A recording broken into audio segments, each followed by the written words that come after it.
Welcome to Samba Samba. Enjoy the video.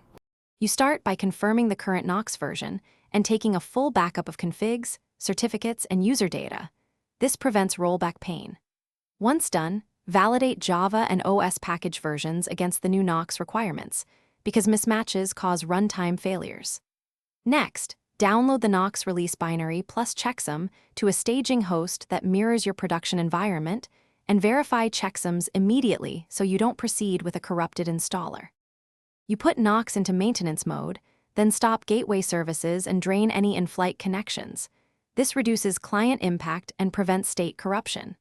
Next, run the installer or untar the new binaries, migrate configuration changes, and update key stores and trust stores as required by the release notes, because credentials and ciphers often change. After installing, execute smoke tests against health endpoints, proxy flows, and authentication paths to verify TLS, routing, and token exchange work before you re-enable Knox services and route a small percentage of traffic to the upgraded node. Then watch metrics and logs closely for 30 to 60 minutes to detect error spikes or latency regressions.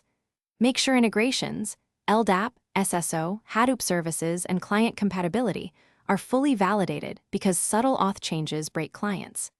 If something goes wrong, restore the backup, collect and compare logs and config diffs, and only then reapply fixes or retry the.